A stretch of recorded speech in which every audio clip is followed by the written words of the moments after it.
Muy buenas noches, amigos. Alaba Pa.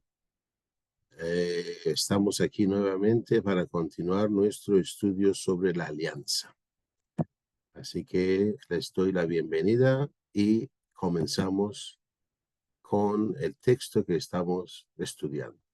¿Se acuerdan que la semana pasada, el lunes pasado, llegamos a eh, esta parte donde hablamos sobre la persona y el rango de Abdul Baha? Antes de continuar, debo aclarar algo que efectivamente, como Paddy la semana pasada decía, la tabla del Ghost, o la tabla de la Sureh Ghost, perdón, Sureh Ghost, que es tabla de la rama, sí fue revelado en época de Adrianápolis, o sea, unos años, 4 o 5 años, más o menos, poco más tal vez, hasta de repente 7, 8, 9 años antes del Kitab Aqdas, donde Bahá'u'lláh, la bendita belleza, ya hablaba del rango de Abdul Bahá, de lo que representaba. Y eh, aquí está lo que empezamos a estudiar sobre Abdul Bahá, el centro de la alianza. Eh, Tengo una duda, ¿no? Aquí ya hicimos esto, ¿cierto? Hemos hecho esto, amigos, ¿se acuerdan? Yo un poquito Deje me ver. estoy, me estoy confundiendo. Sí, creo que hemos hecho esto y llegamos hasta aquí, creo, la relación de Abdul con nosotros. Todavía no lo Bueno, hemos visto. perdón, Eso de la relación de Abdul Bahá con nosotros, todavía no no lo lo hemos, hemos visto. así es, ¿no? Haciendo un pequeño como refresco, como acá en el Perú a veces decimos, como un repaso rápido. Recordemos lo siguiente, que en forma muy puntual. Abdul Bahá, obviamente, fue el hijo mayor de Bahá'u'lláh y el que fue nombrado después de él eh, para que todos los bahá'ís nos volviéramos hacia él. Así, Abdul Bahá se convirtió en el centro de la alianza que fue hecho con nosotros por la bendita belleza misma, Bahá'u'lláh. De ahí pasamos al hablar un poco sobre cómo Abdul Bahá en algunas de esos son algunos ejemplos, nada más hay muchas más tablas donde Abdul Bahá reafirma la posición, eh, ¿no? de el centro de la alianza. Recordemos que cuando hablamos de una persona en la historia de nuestra fe, específicamente estoy hablando de las figuras centrales, más Shobi Effendi, no los podemos ver nada más como personas, ¿cierto? Ellos representan y son una institución dentro de nuestra fe, dentro de la dispensación de Bahá'u'lláh. Como Bahá'u'lláh es el autor de esa dispensación, si bien su templo humano obviamente existió y que tuvo un templo humano y que cuando los bahá'ís van de peregrinaje tienen la oportunidad de ver eh, fotografías, ¿no? Una fotografía de él y un dibujo de él. Pero recordemos que lo que vemos ahí son el templo humano. Cuando hablamos de Abdul Bahá, obviamente todos tenemos fotos de él en nuestros hogares, pero ese es su templo. Lo que estamos tratando de hacer acá es acercarnos un poco más a la realidad, a su realidad, en este caso de Abdul Bahá, más allá de su templo humano, ¿no? Entonces, solamente para eh, como ejemplo nada más de esa parte, voy a leer lo que dice Abdul Bahá en Estrella de Occidente. Dice, acerca de la reafirmación de su posición como centro de la alianza, como el centro al cual todo Bahá'í debe volverse. Baha'u'lláh ha consentido en que yo sea, no, perdón, voy a volver a leer. Baha'u'lláh, esas son palabras de Abdul Baha. Baha'u'lláh ha consentido, no que yo sea el prometido, sino que Abdul Baha es el expositor del libro y el centro de su alianza, y que el prometido de Baha'u'lláh aparecerá después de 1000 o miles de años. Este es la alianza que hizo Baha'u'lláh. Si una persona se despía, no es aceptable en el umbral de Baha'u'lláh. En caso de discrepancia, Abdul Baha debe ser consultado. Todo debe girar en torno a su beneplácito. Después de Abdul Baha, cuando se organice la Casa Universal de Justicia, evitará las diferencias. Entonces, amigos, en esa parte creo que lo que debemos resaltar es esa parte. Esa es una opinión personal, obviamente. Déjame ver si puedo, caramba, si puedo, ahí está. Dice, en caso de discrepancias, en cualquier caso de duda que tengamos, Abdul Baha debe ser consultado, y obviamente, merci, es Abdul Baha y el centro de la alianza. Hoy en día, Abdul Baha físicamente no se encuentra entre nosotros, pero están sus tablas, sus guías, sus charlas, y obviamente ahora ya tenemos a la Casa Universal de Justicia. Entonces, mientras los bahá'ís, todos los bahá'ís, nos volvamos hacia el centro de la alianza, eso asegurará la unidad de la causa Baha. ¿Cierto? Este es el más, me parece a mí, importante concepto de la alianza. Muy bien. Entonces, ahora esta noche vamos a pasar ya a hablar un poco, como dice acá, la relación de Abdul Baha con nosotros. Vamos a leer todos juntos y vamos a después un poco hablar sobre esto. Como se mencionó anteriormente, hubo muchos que rompieron la alianza de Baha'u'lláh y no aceptaron a Abdul Baha como el centro de la alianza. Incluso algunos de los Ahsan, que son los descendientes varones de Baha'u'lláh mismo, rompieron la alianza. Abdul Baha advirtió a sus seguidores contra estos incrédulos. Cuidado, cuidado. No sea que nadie hable desde la autoridad de sus propios pensamientos, ni cree algo nuevo de sí mismo. Cuidado, cuidado. De acuerdo con la alianza explícita de Baha'u'lláh, no deberías preocuparte en absoluto por una persona así. Baha'u'lláh rehúye a tales almas. He expuesto estas cosas para vosotros, para la conservación y protección de las enseñanzas de Baha'u'lláh, a fin de que estéis informados. No sea que ninguna alma os engañe y que ninguna alma cause sospechas entre vosotros. Debes amar a todas las personas y, sin embargo, si alguna alma te pone en duda, eso es una duda referente a la causa y específicamente a la alianza, debes saber que Baha'u'lláh está separado de ellos. Creo que es bastante claro, amigos.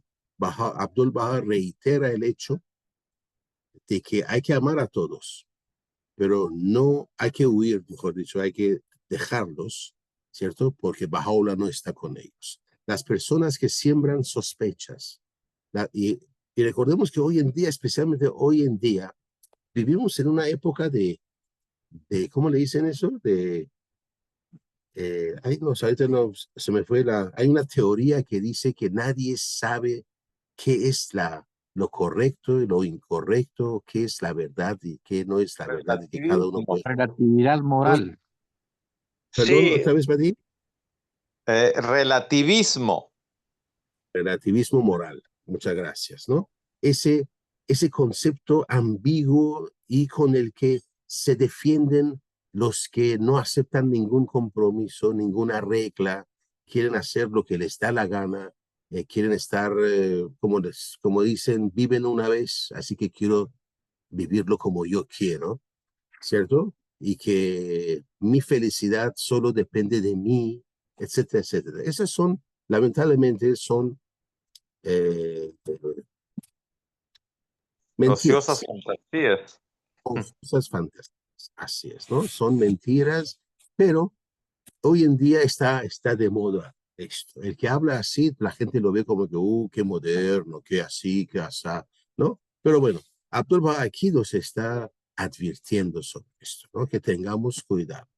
Lo único, la única fortaleza, eh, el único lugar que nos puede proteger del mundo es obviamente la causa de Bahá'u'lláh y también su alianza, ¿no? No pueden estar aparte, son una sola cosa.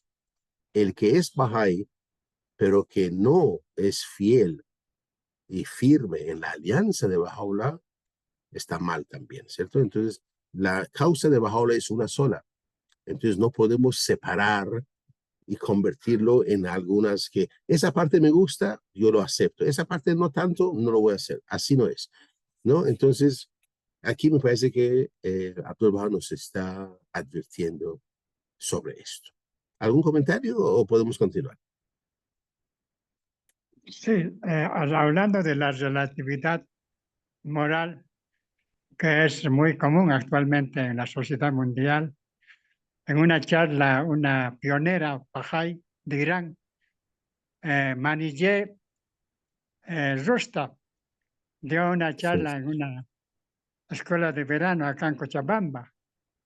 Ella dijo de que habló precisamente de la relatividad moral y dijo de que las leyes de Dios son imperativas.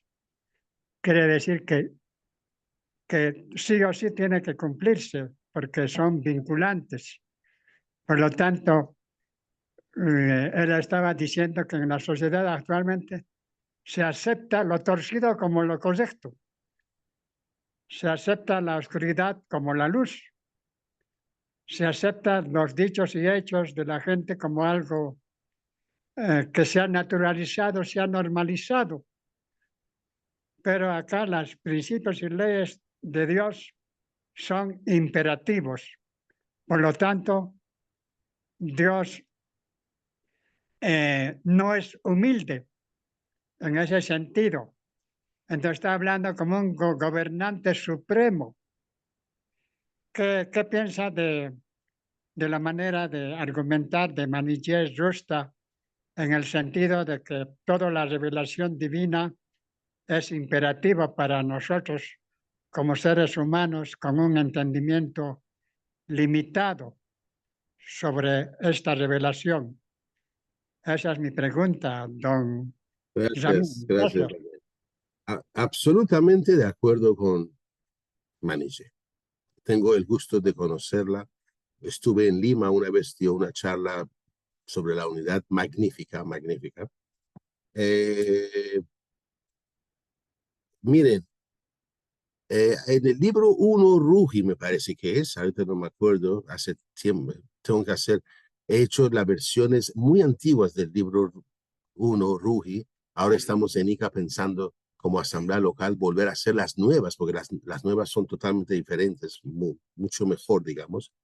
Han, han mejorado bastante en su alcance, en su enfoque, en su eh, cobertura. En fin, me acuerdo que en el primer libro, Ruhi, creo que decía algo así como tan sencillo como nos hacía una pregunta. ¿Qué es importante o qué es válido?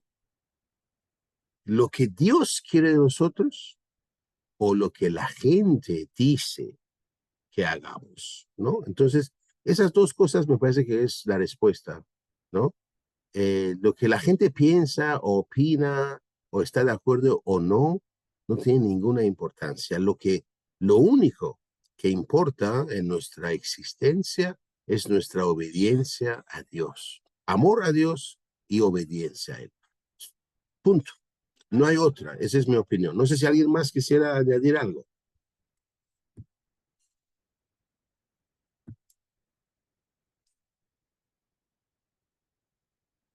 Continuamos entonces, amigos. Continuamos. Dice, Abdul Baha advierte además que la autoridad que le ha conferido, que se le ha conferido como centro de la alianza, no debe ser cuestionada ni puesta a prueba. En respuesta a un hombre orgulloso y descarriado que envió una hoja de papel en blanco a Abdul Baha para ponerlo a prueba, él respondió: «Oh tú que pusiste una prueba para Abdul Baha, ¿es propio de un hombre como tú poner a prueba a un siervo sumiso y humilde delante de Dios? Es más, Dios le ha dado al centro de la alianza que pruebe a los pueblos del mundo». ¿No? Entonces, una vez más, el centro de la alianza como sucesor de la manifestación tiene autoridad absoluta sobre lo que tiene que ver con la interpretación del texto y la guía, ¿no? para los amigos. Servidumbre de Abdul Baha. El mismo título, Abdul Baha, siervo de Bahá'u'lláh, siervo de la gloria, todas son, dan a entender que él, ustedes saben algo muy interesante, yo no lo sabía, la verdad, yo hace unos años, yo cuando digo hace unos años, yo tengo ya 61 años, así que ustedes ya piensen que no es hace 2 años, ¿no? Me enteré yo que cuando, si mal no recuerdo, cuando la bendita belleza fallece en 1892, Abdul Baha tenía 48 años. Y nosotros hemos visto todas las fotos que vemos de Abdul Baha con el cabello y la barba blanco. Y ustedes saben que como una muestra de su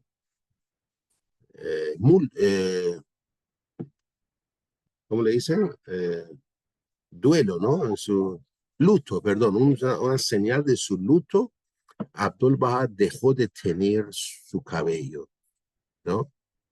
Y por eso es que después de unos pocos años totalmente estaba con cabello y barba, todo totalmente blanco, ¿no? Ese era un signo de nunca más tener su cabello después del fallecimiento de Bahá'u'lláh, de su padre. Muy bien, entonces, a pesar de que todo el poder y la autoridad conferidos a Abdul Baha como centro de la alianza, a menudo recuerda a los creyentes que su verdadera posición es la de la servidumbre. Esta es una cita hermosísima del maestro y que todos ya conocemos. Está citado en Orden Mundial de Bahá'u'lláh, ¿no? por Shoghi Effendi. Mi posición es la estación de la servidumbre.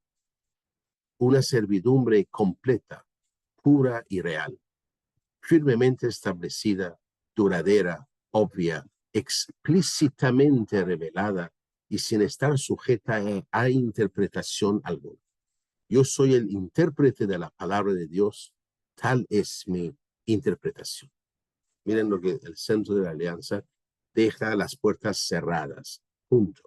Dice que su posición de Abdul Baha es la de servidumbre, una servidumbre completa, pura y real, firmemente establecida, duradera, obvia, explícitamente revelada y sin estar sujeta a interpretación alguna.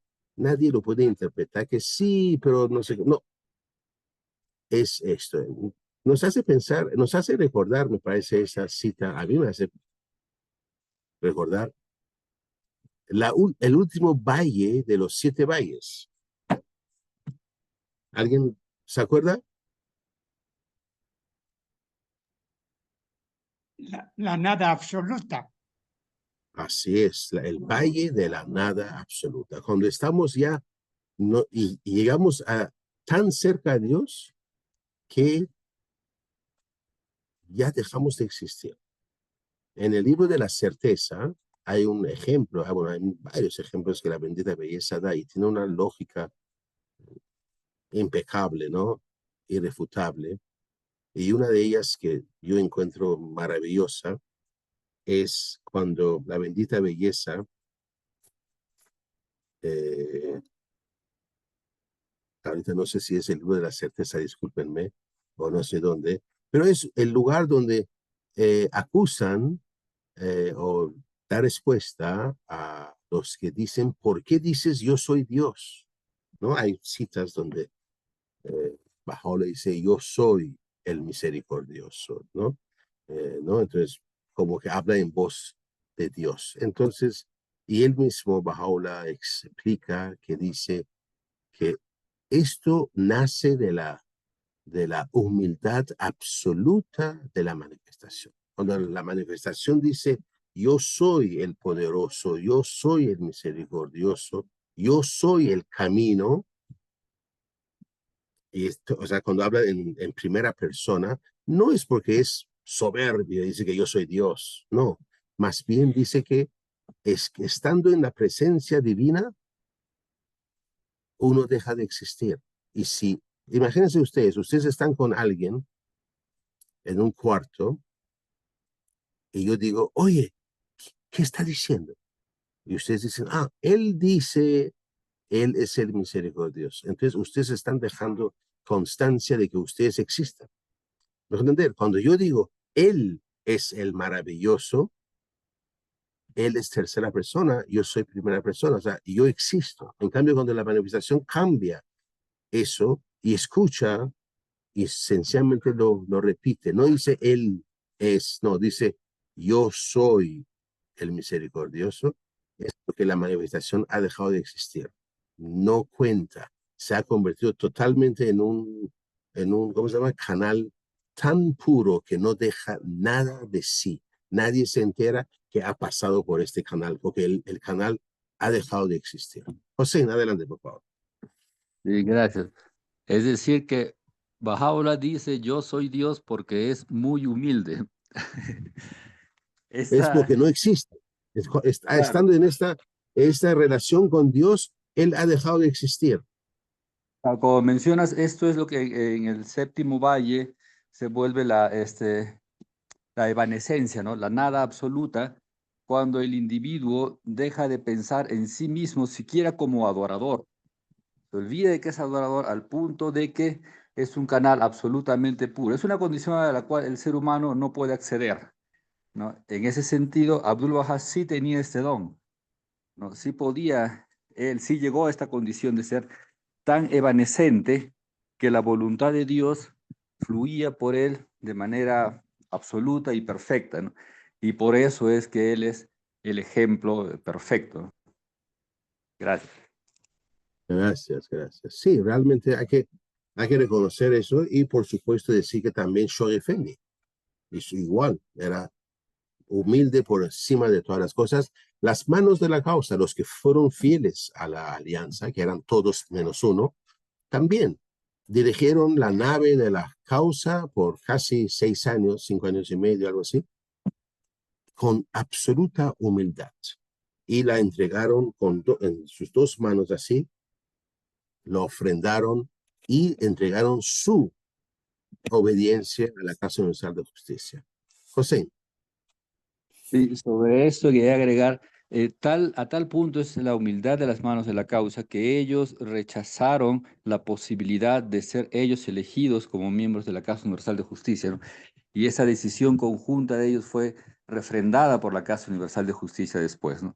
La muestra de humildad que han dejado ellas en el mundo es algo que la humanidad no ha visto en el pasado, nunca. Sí, gracias, José. Sí, efectivamente. Recordemos que las manos eran nombrados para, según el voluntad y testamento del maestro de Abdul-Bahá, para ayudar y servir al centro de la alianza, al guardián, digamos, ¿no?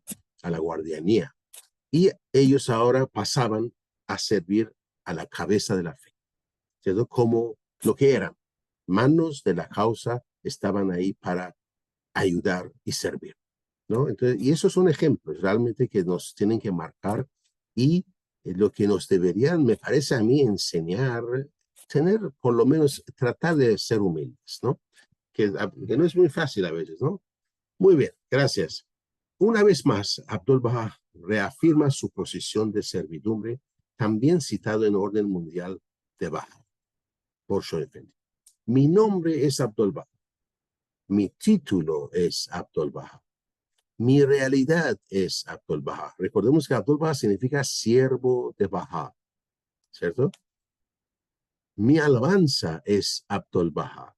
La esclavitud a la bendita perfección es mi diadema gloriosa y refulgente, y la servidumbre a toda la raza humana, mi religión perpetua.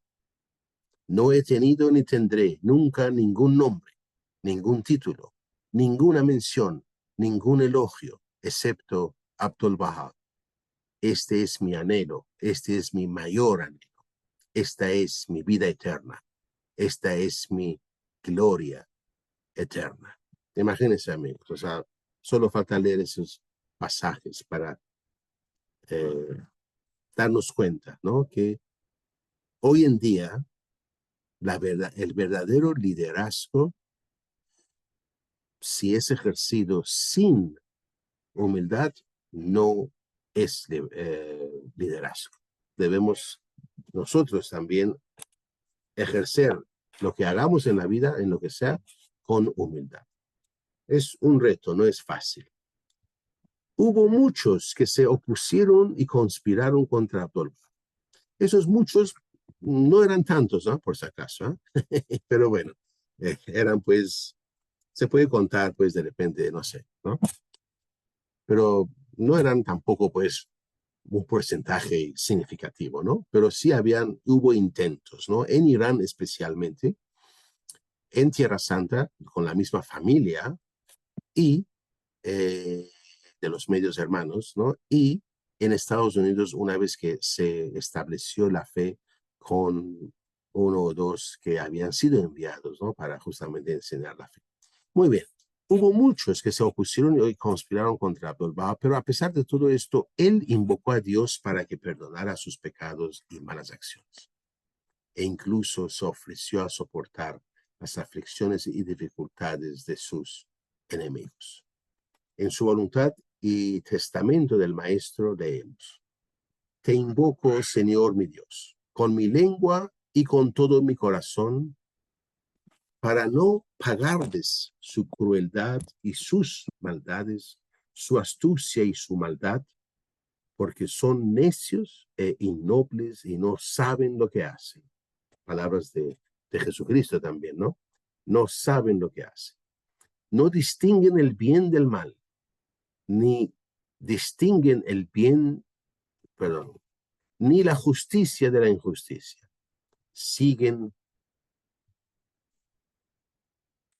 Disculpen,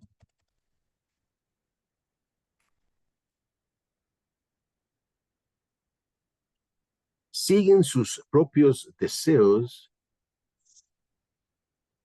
y siguen los pasos de los más imperfectos y necios entre ellos. Oh mi Señor, ten misericordia de ellos. Protégelos de todas las aflicciones en estos tiempos turbulentos y concede que todas las pruebas y dificultades sean la suerte de tu siervo, que ha caído en este pozo oscuro. Escápate de mí por cada aflicción y hazme un sacrificio por todos tus amados. Esa parte a lo mejor está mal traducido, pero da una idea general. Abdul Baha no solo pide perdón por los que le han hecho sufrir, sino que se ofrece para que sea para que él sufra en lugar de ellos, ¿no? Bueno.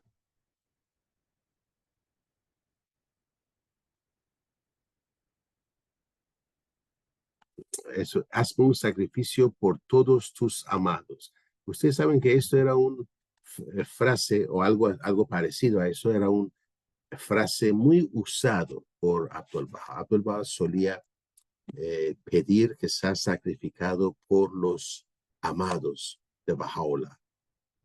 Y por eso es que ahora su santuario, que ya está próximo a acabarse,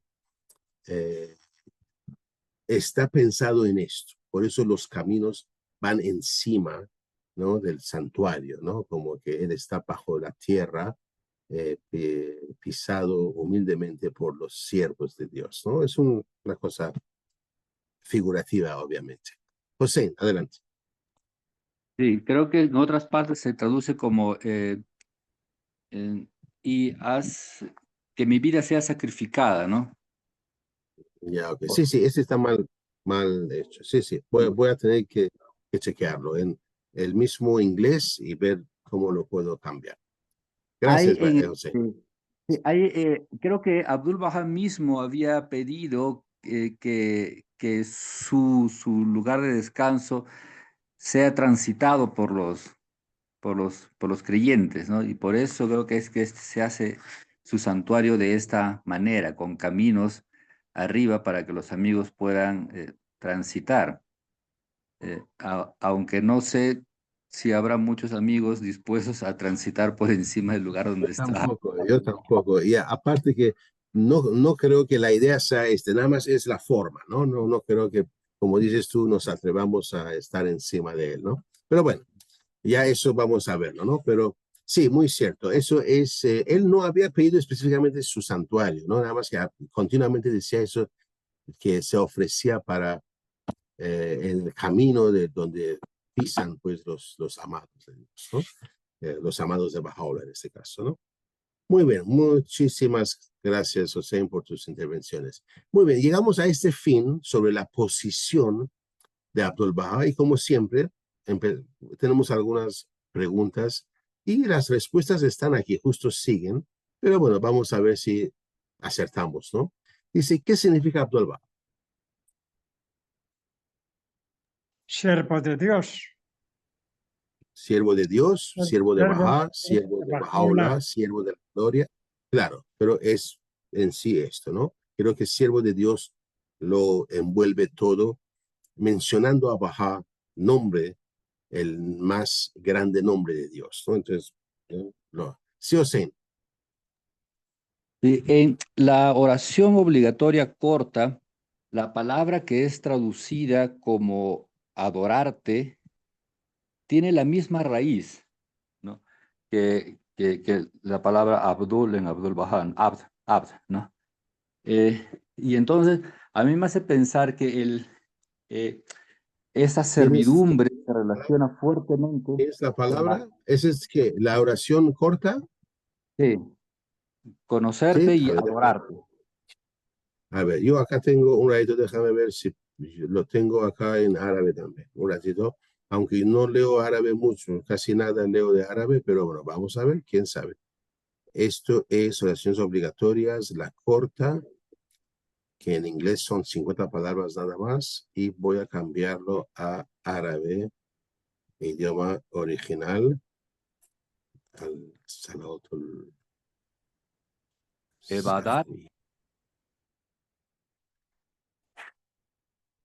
O sea, tú dices que la palabra tiene la misma raíz de qué otra palabra? ¿De Abdul Baha? Servir y adorar.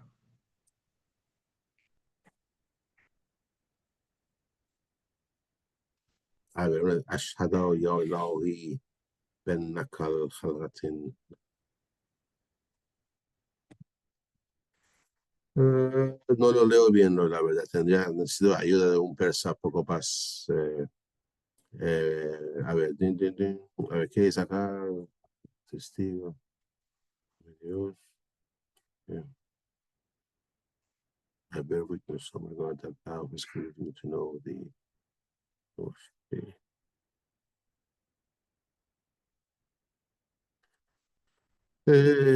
No veo esto.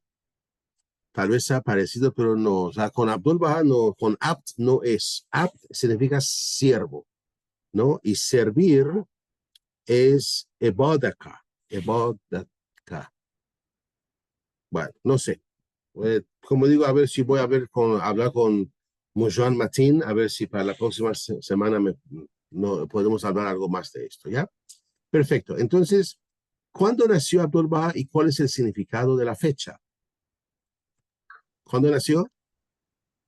El momento de la declaración del Bab.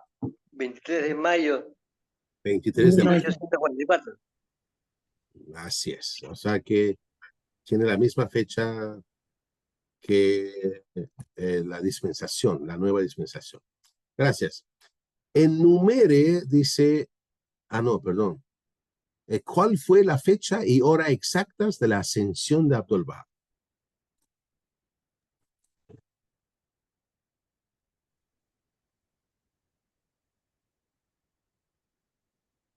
Vamos. El 28 de noviembre a la una de, bueno, creo que 8 horas después de la puesta del sol. No sé a qué hora sería Es la a la puesta del 1. sol allí, ¿no? Sí, es la 1:15, ¿no? Una cosa así. Shoei Effendi creo que recomienda a la 1 llevar a cabo la conmemoración. Gracias. Número 4. Enumere una serie de acontecimientos importantes asociados con Abdul Baha durante su ministerio.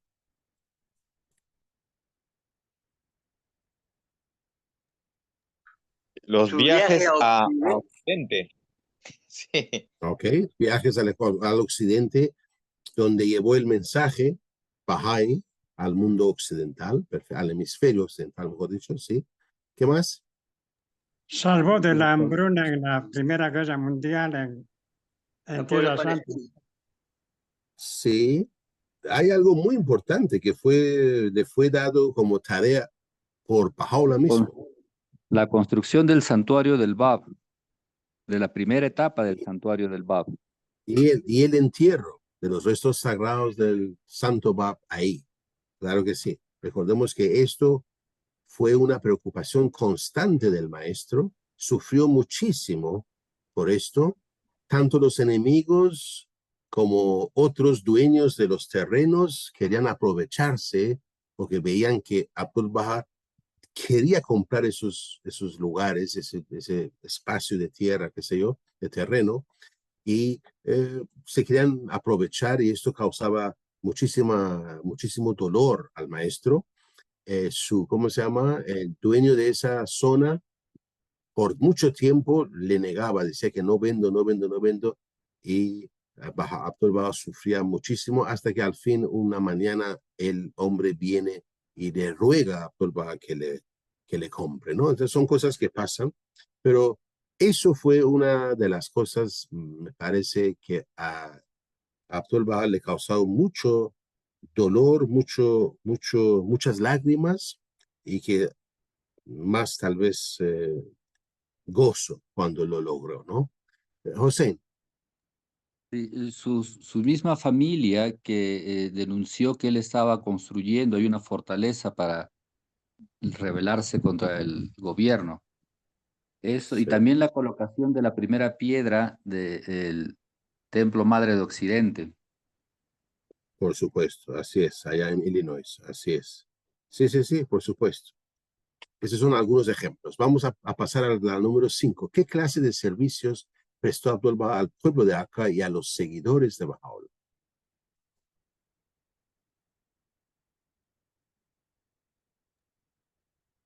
Atendía las necesidades de los pobres. Fue llamado Así es. el padre de los pobres. Sí. Evitó hambruna en la Primera Guerra Mundial en la zona, todos los alrededores de Acá. Esa es una historia muy hermosa realmente. Él, tiempo antes,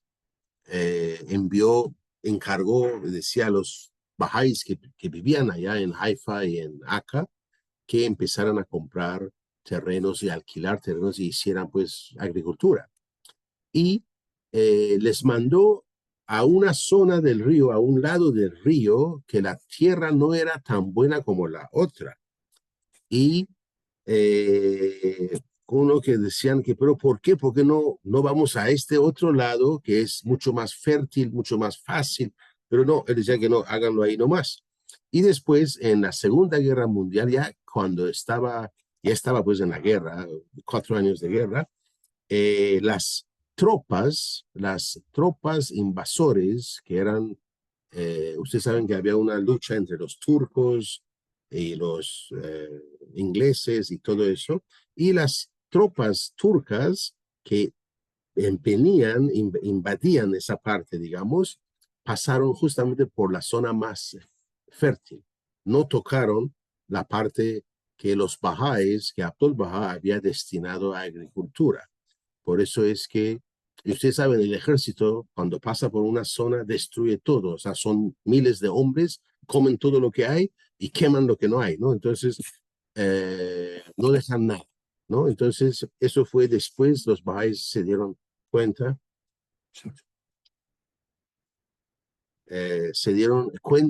de que cuál había sido la sabiduría de Abdul Bahá. José. El señor Hamsi una vez contó que cuando él estuvo en Tierra Santa y habló con algunos ancianos musulmanes, cuando les mencionaban a Abdul Bahá, ellos besaban sus manos y las lanzaban hacia el cielo, ¿no? Diciendo Abdul Bahá, ¿no? Y curiosamente, Haifa es una de las ciudades en Israel donde las pugnas o el encono religioso es menor que en otras partes de Israel, ¿no? Pienso que es por la influencia de Abdul Bahá que logró mantener una armonía allí y fue una figura decisiva para una interacción más armoniosa entre las comunidades religiosas que habían allí. Gracias. También el maestro Abdul Bahá fue nombrado caballero de la Orden Británica, creo que precisamente por el hecho de haber evitado la mortandad por hambre del pueblo palestino, al haber satisfecho la necesidad de comestibles, ¿no? El cultivo que hizo con tanta previsión. Fue en agradecimiento, la corona británica lo nombró caballero de la orden. Así es. Gracias, Fabio. Y después, Pati. Hola amigos, buenas noches. Alaba Abraham. Bueno, quería hacer una pregunta. Por lo que por lo que comentaste ahorita, Ramin, de esta seguramente susceptibilidad o sensibilidad que tenía Abdul Bahá respecto a, por ejemplo, cuál sería el mejor lugar para plantar, por ejemplo, o bueno, muchas previsiones que él hacía, ¿no? O sea, él dijo, planten, porque él sabía que se avecinaba una guerra y sabía las consecuencias devastadoras que vendrían. Pero entonces la pregunta que yo tengo es, ah, ¿esta sensibilidad espiritual era privativa de Abdul Bahá? Es decir, esta percepción que tenía él, ¿solamente él la podría tener o nosotros también como bajáis podríamos acceder a ese tipo de sensibilidades? ¿Sí? Es decir, nosotros podríamos, no sé, a llegar a tomar ese tipo de decisiones o estar inspirados por Dios para actuar de esa forma. No sé si la pregunta queda clara, ¿sí? Sí, está bien, sí, creo que sí. Gracias. Fabio, esa es una apreciación personal mía, pero sin duda todos nosotros, creo que cada uno dentro de su propio mundo, hemos experimentado esto, esa especie de protección. A veces tomamos una decisión, decimos algo que no estamos muy seguros y a la larga nos ha resultado muy bien. Con tal que lo hayamos hecho dentro de obediencia a las leyes de Bahá'u'lláh, aferrándonos a los principios en lo posible, ¿cierto? Eso no nos hace pues infalibles, obviamente, pero sin duda en cada uno de nosotros tiene, yo y mi esposa, por ejemplo, en nuestra vida tenemos muchos ejemplos. A veces nos sentamos y mi esposa me dice, ¿te acuerdas? Sí, efectivamente, ¿no? Y a la larga han pasado 15, 20 años y nos ha resultado muy bien, contrario a lo que si hubiéramos hecho tal o cual cosa, ¿no? Y yo pienso que sí, yo pienso que sí. Obviamente Abdul Bahá está en otro nivel. Abdul Bahá, como centro de la alianza, es protegido y guiado por la bendita belleza, ¿no? Esa es una especie de, ¿cómo le dicen? Infalible. Una infalibilidad conferida. Nosotros no tenemos esto, nosotros lo que tenemos es aferrándonos a la causa, confiando en Dios. Eso nos da una protección que funciona de una forma misteriosa y muchas veces mágica, ¿no? Yo estoy convencido de que si cada uno de nosotros nos pensamos a pensar sobre nuestras decisiones, qué hicimos, qué no hicimos, por qué no hicimos tal cosa, por qué hicimos tal cosa, nos damos cuenta que efectivamente nuestra vida tiene ejemplos también de esa sabiduría, de esa protección, ¿no? No sé. José, adelante, por favor. Ay, yo como... A ver, no, Que Daniel. yo. Ahí. Perdón. Badir, no, Sí, pero solo, ya ha bajado su mano, creo. Ya, a ver, adelante, Badir. rapidito. Sí, Ya, sí, no, es que como habías ah, bajado la mano, dije que de repente no quieres hablar ya. ok. El episodio de la hambruna que don Daniel mencionaba que se dio en la región de lo que actualmente es Israel, Palestina, Líbano y parte de Jordania, ¿sí? Fue devastadora. Uno puede entrar ahí en Wikipedia y buscar datos sobre la hambruna que se dio en esos años, a ver si no me equivoco, se en torno al 17, ¿ya? Un poco antes o por ahí. Y hubieron casos, y eso está documentado, ¿eh? Hubieron casos de canibalismo, por lo menos en lo que es el Líbano. En la zona de norte de Galilea, que es Acá, principalmente Acá y Haifa y sus alrededores, ninguna persona se murió de hambre. Y esto se debe fundamentalmente a la asistencia que Abdul Bahá, en coordinación con los Bahá'ís y otros, dio para proveer trigo a las personas que estaban en necesidad. Ok, gracias.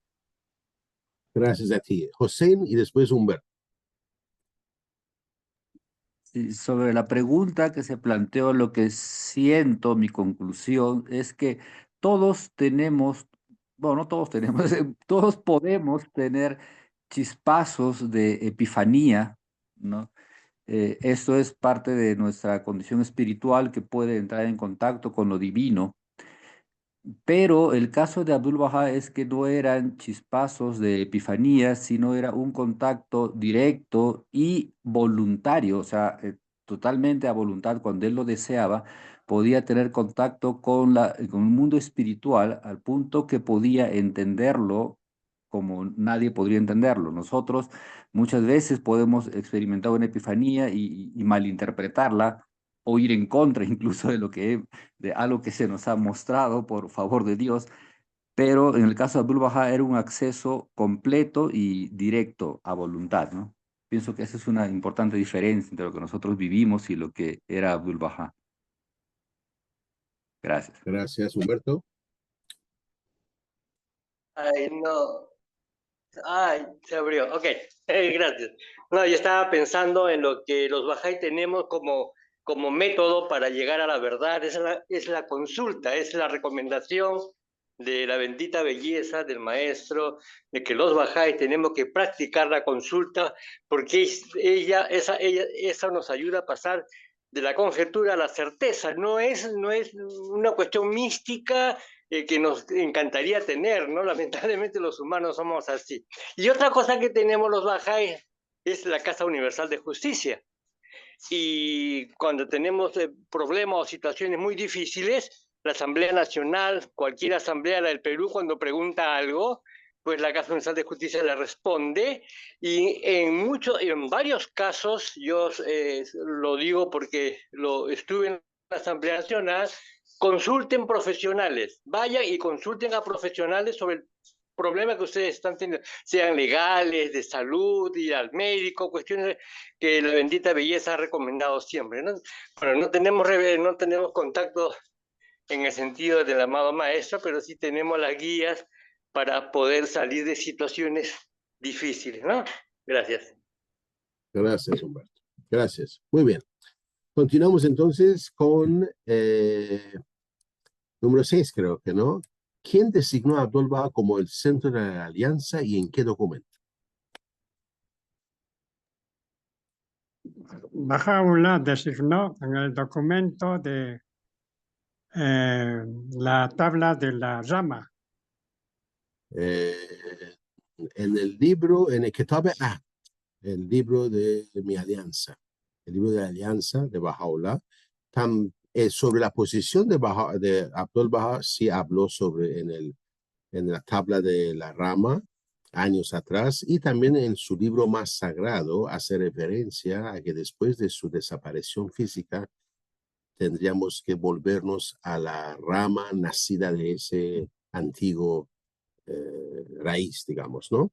Pero específicamente fue en el libro de la alianza, ¿no? El Kitab que nombró a Abdul Baha como su sucesor y centro de la alianza, intérprete y el ejemplo.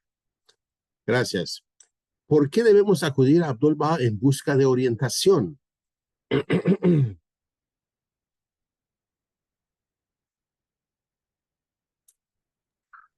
Porque él es Porque Bahá'u'lláh el lo centro de... ordena.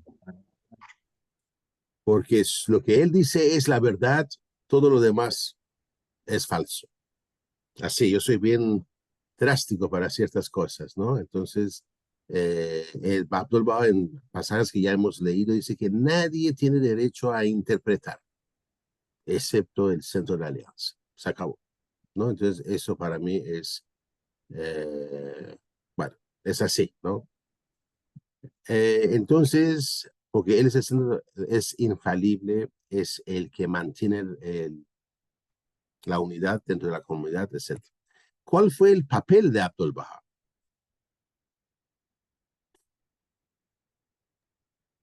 Pues central porque él es el punto central de la unidad de la humanidad y promotor, embajador de la paz en el mundo.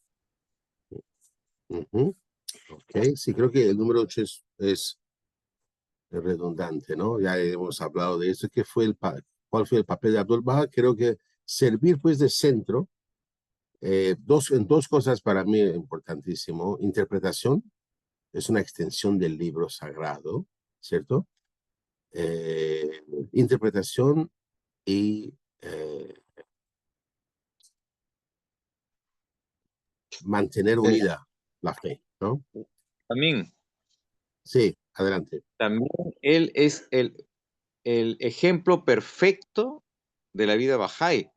Entonces, esto es para mí también, esto bueno, es algo que la fe dice, pero lo tengo esto como muy interiorizado en el sentido de cómo siempre pienso de que además del maestro, todos los demás, bueno, además del maestro y el guardián, ¿no? Todos los demás creyentes, sin excepción, estamos ahí caminando hacia este sendero de perfeccionamiento espiritual con distintos niveles, pues no todos estamos ahí parejos, pero no existe fuera del maestro alguien que sea el perfecto ejemplo de la vida Bahá'í, ¿no? Es decir, podemos conocer creyentes maravillosos y eso está muy bien, y hay cosas que se pueden aprender, pero sin pensar de que alguien es inmaculado, ¿no? Todos nosotros somos falibles en nuestras Así es. ideas y en nuestra vida también. Así es, lo que ha dicho Badía es muy importante. No podemos depender de otros por nuestra fe, por nuestra entusiasmo y actividad en la fe. Porque todos nosotros aquí presentes ahorita, esta noche, todos somos pruebas para todos. Yo soy prueba para ustedes, ustedes son prueba para mí. Por eso hay que fijarnos en Abdul Baha y en las instituciones nada más, ¿no? No en las personas, sino en instituciones. José, adelante. Sí, Shoyi Effendi mismo dice que él no puede ser considerado el perfecto ejemplo, de la vida Bahá'í, ¿no? Entonces podemos ver la condición de Abdul-Bahá en su perfección para que Shoghi Effendi, alguien que es inigualable, sin par en la humanidad, diga esto, ¿no? La posición de Abdul-Bahá. He visto algunos amigos, no amigos, he visto una vez en particular una persona que dijo, yo me iba a hacer Bahá'í, pero hasta que vi que este Bahá'í hizo tal cosa y me Me decepcionó, desanimé. ¿no? Sí. Entonces, eso sucede, y bueno, qué bueno que no se hizo Bahá'í en realidad, ¿no? Porque no hubiera durado mucho, seguramente. Tarde o temprano iba a haber imperfecciones en los amigos, incluso en los más santos, ¿no? Pero cuando alguien se vuelve hacia la fe y abraza la fe por Abdul-Bahá, aun si no supiera nada de Bahá'u'lláh, si abraza la fe por Abdul-Bahá, este es un sentir personal, ¿no? Esa persona va a tener una guía espiritual, porque nunca va a encontrar ningún desvío de lo que es la voluntad de Dios si se fija en Abdul-Bahá. Parece que es, después del reconocimiento de Bahá'u'lláh mismo, reconocer a Abdul-Bahá es volverse hacia lo que es perfecto. No habrá allí ningún error, ¿no? Nada. Gracias. Gracias, gracias. Así es. Muy bien. Número 9, creo que sí. ¿Es Abdul-Bahá un hombre ordinario o un profeta? ¿Sí o no? Nada más. Uno o dos. Hay A y B. Escojan entre A y B, por favor. ¿Profeta o hombre? Ninguno de los dos. Ni hombre en el sentido, No, que es hombre, nosotros es hombre. llamamos ser humano No, normal. no. Sí, Humberto, pero no, la idea es que no es un profeta. Su rango es humano, como nosotros. Que haya adquirido esa perfección es otra cosa, ¿no? Pero está aquí hablando sobre rangos, ¿no? Y su rango es de hombre. José, Yo tengo otra respuesta. Era un hombre que parecía profeta. hay que tener cuidado con eso. Shoghi Effendi nos ha advertido, no hagamos esto, ¿no? A Abdul-Bahá mismo no le hubiera gustado que ni siquiera en esa forma equiparamos con Bahá'u'lláh. No, él es el siervo y punto. Él no existe ante Bahá'u'lláh. Así es de sus rangos, ¿no? Entonces hay que tener cuidado con esto. Don Bien, Daniel quiere Daniel hablar. Aguilar. Sí, Daniel, adelante. Sí, claramente Shoghi Effendi aclara, ¿no? Porque Shoghi Effendi se informó que en América Khalil Gibran escribió un libro titulado El Profeta, y él lo consideraba, porque lo había conocido en los viajes del año 1911 a 1912 en América. Entonces él clarificó, Shoghi Effendi, diciendo de que Abdul-Bahá es como la luna llena que recibe todos los rayos del sol, en este caso de la manifestación de Bahá'u'lláh, y que tiene características humanas, pero también tiene toda la influencia de de cualidades sobrenaturales divinas. Claramente lo va caracterizando de una manera sorprendente con esas analogías que hace Shoghi Effendi sobre el rango que tiene Abdul-Bahá como centro de la alianza. Gracias. Gracias a usted. Sí, es muy cierto. Perdón. Muy bien. Número. Ajá. ¿Tiene Abdul-Bahá una relación especial con cada uno, con nosotros individualmente?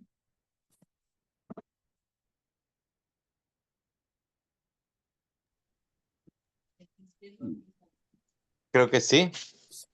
Claro que sí, claro que sí. Analicen lo que puede ser, ¿no? O sea, miren, es el centro de la alianza, es a quien nos volvemos para comprender mejor las enseñanzas.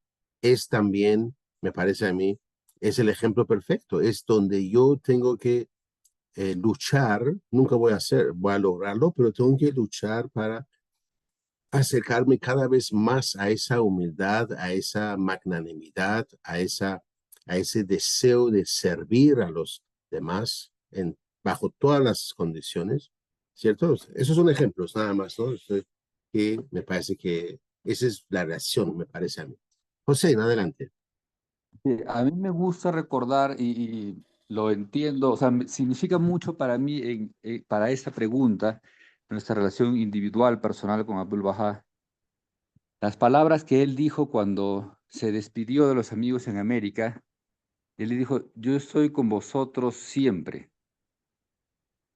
Entonces, para mí, esas palabras significan mucho, ¿no? De que él nos va a acompañar. Es una relación personal. A veces en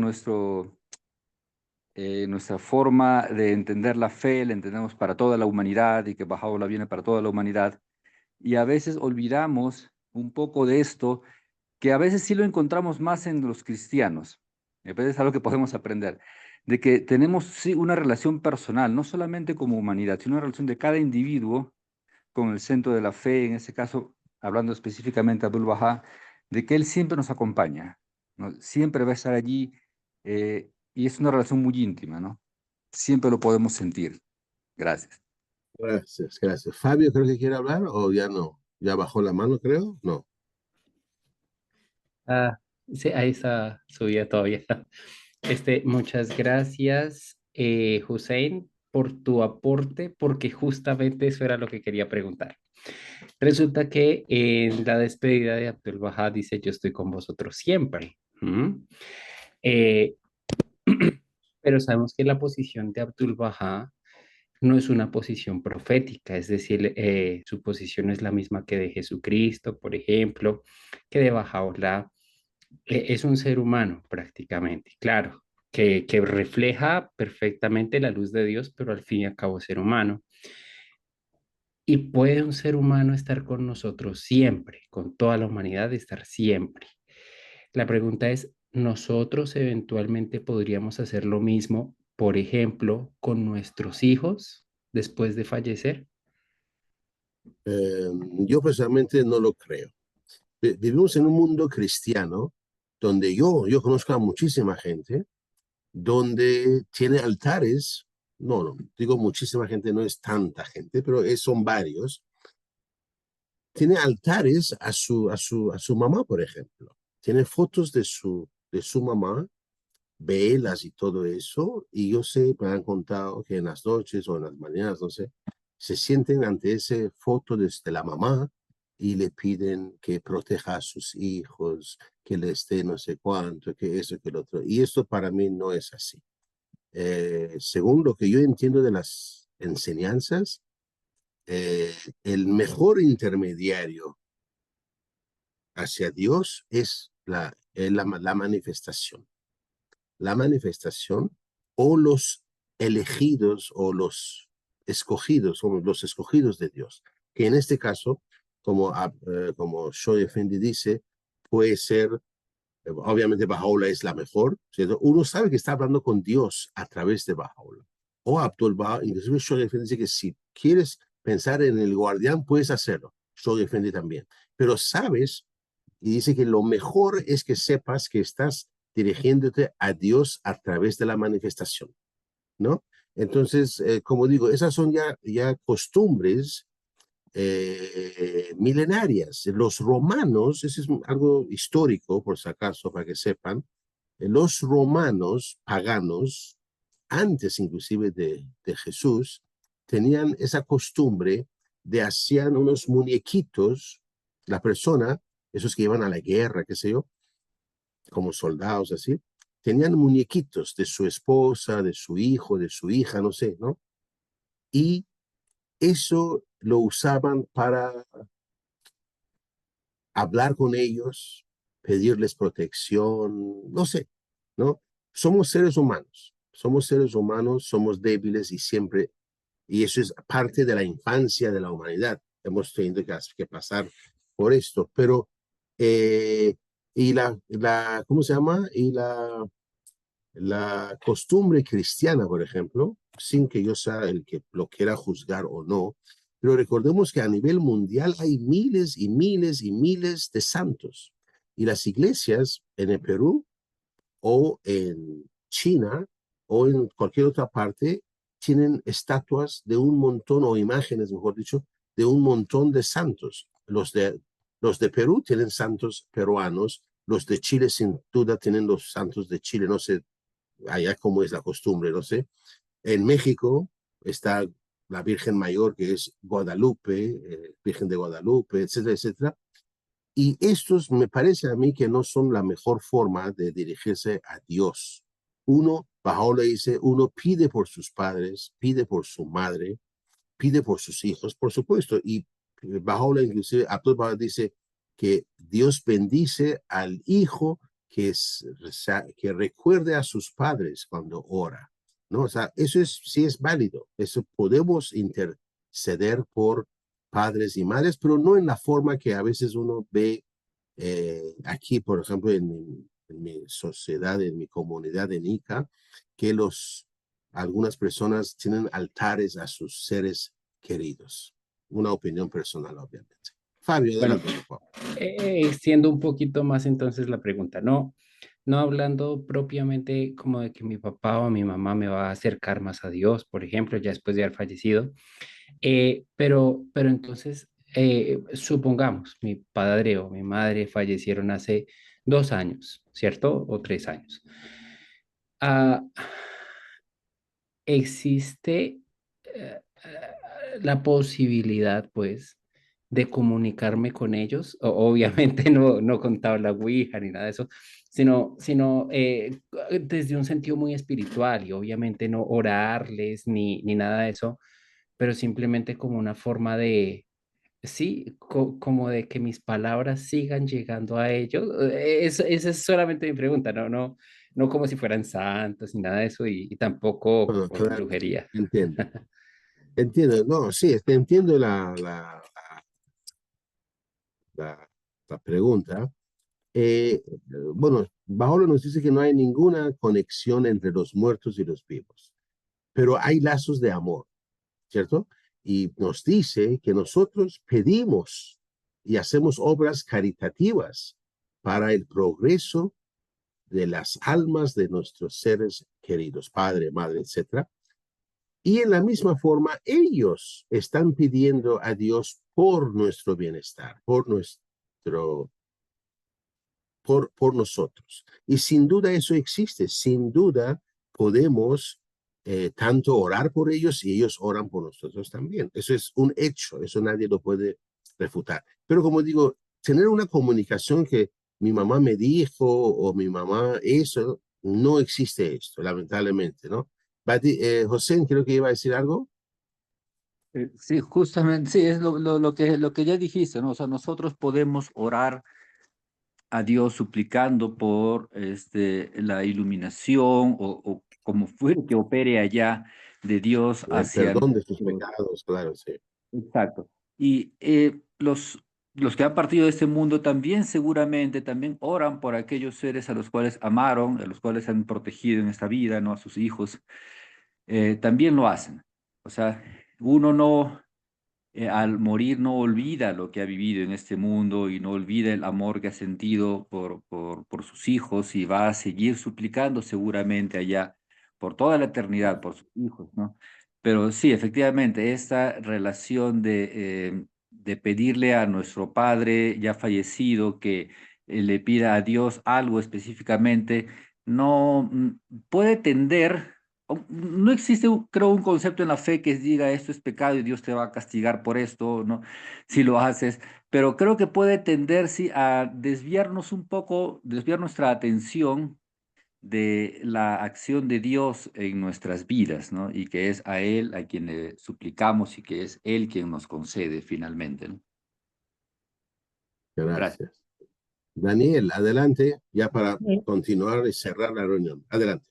Respondiendo brevemente a la pregunta de Fabio, hay oraciones que ha revelado Bahá'u'lláh, el Bab Abdul Bahá también relacionado a nuestros padres, a nuestros hijos fallecidos muy tempranamente o tarde. Y también Abdul Baha explica de que cuando soñamos con nuestros padres ya fallecidos o algún pariente querido fallecido, eso significa que hay alguna comunicación en el mundo espiritual, porque los sueños son antesala para entender los mundos espirituales. Entonces, pero meditando en las oraciones reveladas que he mencionado, entonces ahí se encuentran, reflexionándolos en cada palabra, esa relación mística que tenemos con nuestros seres queridos. Gracias. A usted. Muchas gracias. Así es, efectivamente. Muy bien. ¿Qué dice acá? ¿De qué advirtió, no? Estamos aquí, me parece. ¿De qué advirtió Abdul Baha a los creyentes?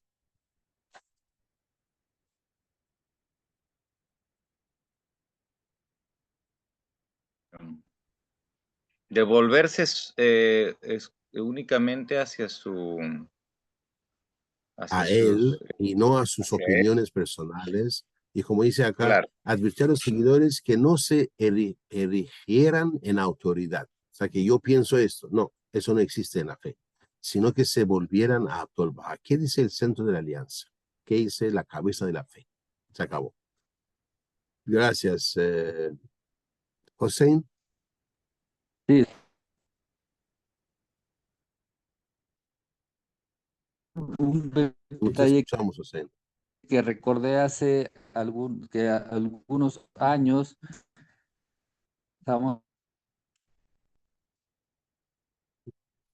Yo no te escucho, Hossein.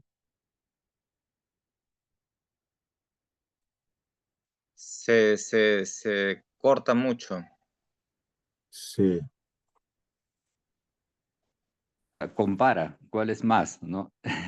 Esta comprensión, ¿no? es totalmente contraria a la forma en que realmente se debe entender las cosas. Por poner un ejemplo, si Baha'u'llah dice que algo es blanco y Abdul Baha dice que esto es negro, entonces eso es negro, porque Abdul Baha sí entendía lo que quiso decir Baha'u'llah, ¿no? Y si nosotros lo entendemos aún literalmente, aún en el más estricto sentido literal, pero Abdul Baha lo entendía diferente, entonces nosotros estamos mal, ¿no? Y no es literalmente, sino es como Abdul Baha lo dijo. Entonces debemos recurrir a las interpretaciones de Abdul Baha y de Shoyi Effendi para saber qué es lo que Baha'u'llah quiso decir cuando dijo tal cosa. Y si encontramos que su comprensión, la comprensión de Abdul Baha y de Shoyi Effendi es diferente a la nuestra, aunque la nuestra sea literal y nos parezca muy iluminada, nuestra comprensión está mal y debemos volvernos hacia el intérprete. Gracias. Gracias. Obviamente sabemos que Abdul Baha nunca diría algo contrario a la voluntad de Baha'u'llah, pero entendemos el ejemplo que estás dando. Muy bien. Entonces, ¿dónde estamos? Analicen la importancia de que Abdul Baha sea el centro de la alianza. Creo yo que eso se refiere a que como tenemos un centro, eso evita que perdamos nuestro eje, ¿no? Imagínense planetas que dan vuelta, que giran alrededor del Sol. Si quitamos el Sol, que es el eje alrededor del cual giran todos, esa fuerza de atracción desvanece y cada uno empezaría pues a estar chocándose entre sí o sencillamente yéndose, perdiéndose en el espacio, ¿no? Entonces eso va a ser, me parece muy importante tenerlo en cuenta, que el centro de la alianza es justamente ese eje que nos mantiene toda la causa, ¿cierto? En orden y unido, ¿no? Alrededor de un solo centro. Creo que escuché algo. ¿Quién quiere hablar? Hossein, adelante, por favor. Y nuevamente, disculpen, insisto con el punto, sí, es que me recordé justamente un ejemplo, es que el Agdas, el texto explícito del Agdas, permite, por ejemplo, que uno tenga dos esposas, ¿no? El texto literalmente dice esto, pero Abdul Baha y Shoyi Effendi interpretan que esto es monogamia. Entonces, aunque literalmente un creyente pueda leer el Agdas e interpretar que el Agdas permite la poligamia, Shoyi Effendi y Abdul Baha y Shoyi Effendi interpretaron que eso significaba otra cosa en el contexto general del texto. Y cuando ellos entienden algo del texto, aunque parezca, como sea, no es que contradice, aunque parezca contradecir el texto, significa una conexión espiritual con lo divino y con la voluntad de Bahá'u'lláh. Más allá de lo que parezca a nuestro entendimiento, el significado evidente de un texto. Sí, gracias. Gracias.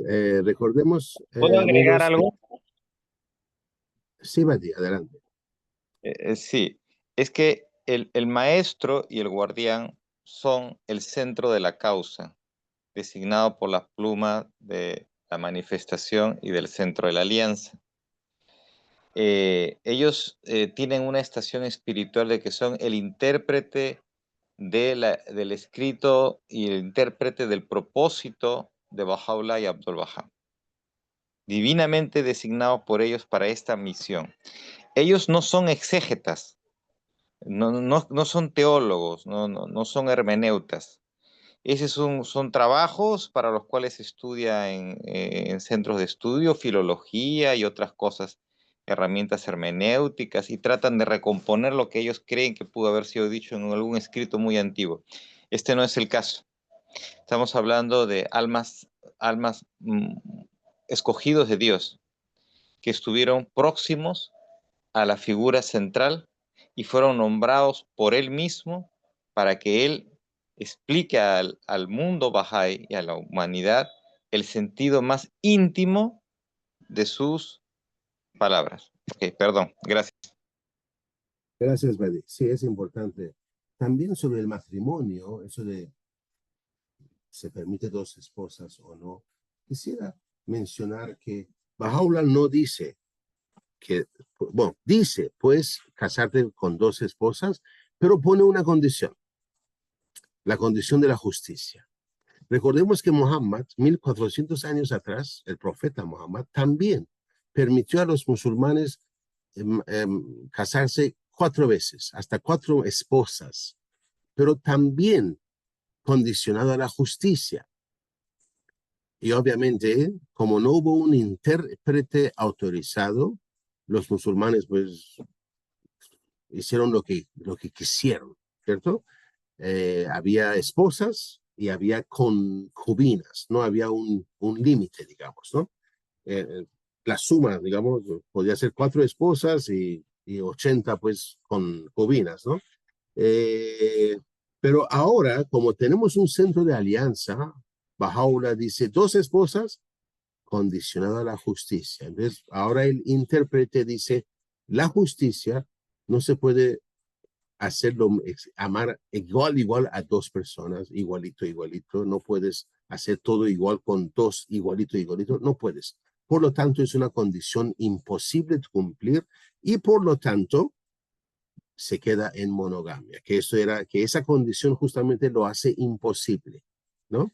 Entonces, ahí sí es lo que es la interpretación, ¿no? Pero Bahá'u'lláh no únicamente dice se puede casar con 2 esposas, sino con 2 esposas condicionado a la justicia. Y como la justicia es imposible, por lo tanto, lo anterior también es imposible, ¿no? Es algo así. Muy bien, entonces, ¿qué estamos? Número 13 creo que es, ¿no?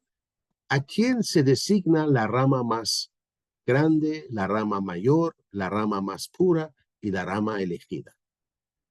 La rama más grande, Abdul Baha, Abdul Baha. Abdul Bahá. La rama mayor, a su medio hermano, Yahya. Mirza medio Mohammed hermano Ali. Mirza Muhammad Ali, el archiviolador, digamos, de la alianza, ¿sí? La rama más pura, Mirza Mehdi. Mirza Mehdi, que falleció en la cárcel en la prisión de Akka, cayendo por el techo, ¿no? Y la rama elegida, Mehdi, no, Bueno, creo que se define como Abdul Baha y me parece también a Shoyi Effendi. Shoaib Effendi, así es Shoaib Effendi. La rama elegida es Shoaib Effendi. Abdul Baha menciona a Shoaib Effendi como la rama elegida en su voluntad y testamento. ¿Qué estación se designó Abdul Baha? El siervo de Baja. Ok. La estación de servidumbre a Bahá'u'lláh y a la humanidad, ¿no? Entonces, acá es lo que dice la respuesta. A ver, vamos a ver si están bien las respuestas. Abdul Baha, Mirza Muhammad Ali, Mirza Mehdi, Shoaib Effendi. Sí, perfecto. Hemos hecho un buen estudio. Nos vamos a quedar, amigos, para la próxima semana, Dios mediante, lección 4, la voluntad y el testamento de Abdul Baha, ¿no? Entonces, venimos ahora, vamos a ir, mejor dicho, disculpen, vamos a ir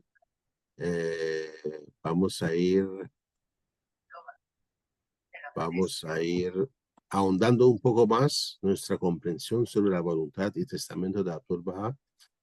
Y bueno, y de ahí vamos a continuar un poco más, obviamente, hacia la actualidad, ¿no? Hacia la actualidad nuestra, donde la cabeza de la fe es la guardianía y la Casa Universal de Justicia. No tenemos guardián vivo, pero la institución persiste, ¿no? Ahí está. Muy bien, amigos, muchísimas gracias por su compañía, por sus contribuciones, preguntas y todo. Recordemos que acá estamos todos aprendiendo. Todos estamos aprendiendo y siempre es bueno que podamos participar todos con nuestras observaciones, comentarios. Gracias. Gracias. Buenas noches. Gracias. Alá, Bye a todos.